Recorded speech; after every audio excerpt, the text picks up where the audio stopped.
नमस्कार। आप सबका स्वागत है।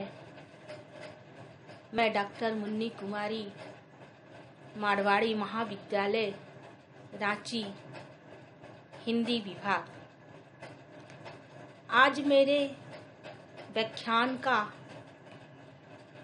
विषय है विष्णु खरे द्वारा रचित चार्ली चैपलिन यानी हम सब।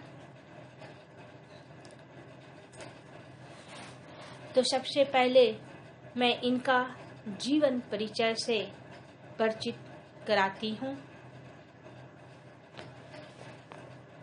विष्णु खरे समकालीन हिंदी कविता और आलोचना में महत्वपूर्ण स्थान रखते हैं। इनका जन्म 1940 ईस्वी में मध्य प्रदेश के छिंदवाड़ा में हुआ था। वे विश्व सिनेमा के गहरे जानकार थे। इन्होंने विश्व साहित्य का अध्ययन किया, जो उनके रचनात्मक व आलोचनात्मक साहित्य लेखन में दिखाई देता है। इन्होंने अनेक पत्र पत्रिकाओं में सिनेमा संबंधी लेखन कार्य किया। इनकी रचनाएं कविता संग्रह एक गैर रूमानी समय में खुद अपनी आंख से सबकी आवाज के पर्दे में पिछला वाकी। विष्णु खरे को साहित्य में अनेक पुरस्कार से सम्मानित किया गया। रघुवीर सहाय सम्मान, हिंदी अकादमी का सम्मान, शिखर सम्मान, मैथिली शरण गुप्त सम्मान, फिनलैंड का राष्ट्रीय सम्मान, knight of the order of the white रोज।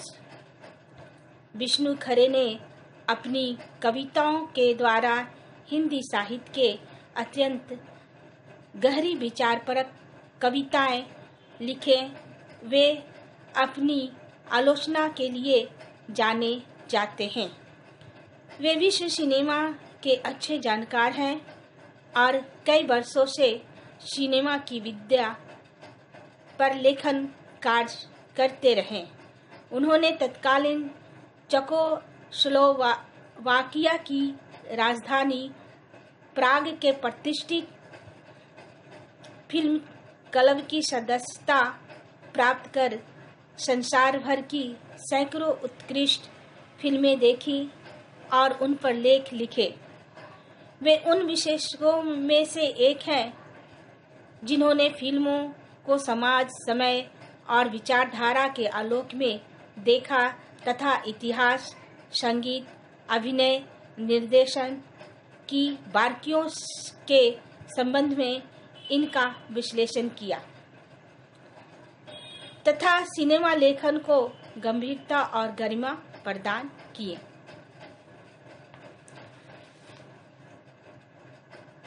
लेखक ने इस पाठ के माध्यम से चार्ली चैपलिन के जीवन का यथार्थ चित्रण किए हैं। यह पाठ हास्य फिल्मों के महान अभिनेता और निर्देशक चार्ली चैपलिन की कला की कुछ मूलभूत विशेषताओं को रेखांकित किया गया है। करुणा व हास्य परस्पर विरोधी भाव है। करुणा में हंसी नहीं आ सकती है और हास्य में करुणा का क्या काम। चार्ली की सबसे बड़ी विशेषता यही है कि उसने करुणा और हास्य के तत्वों को सामंजस्य स्थापित किया। चार्ली की जन्मशती मनाई गई। उनकी फिल्म मेकिंग ए लिविंग को 75 वर्ष हो गए हैं।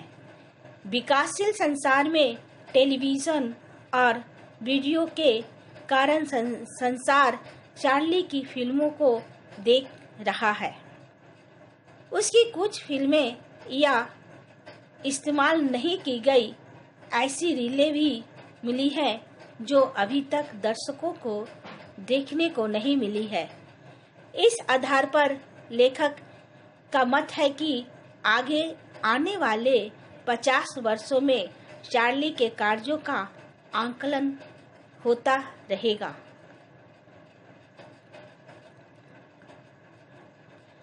चार्ली की फिल्मों का आधार भावनाएं हैं, बुद्धि नहीं।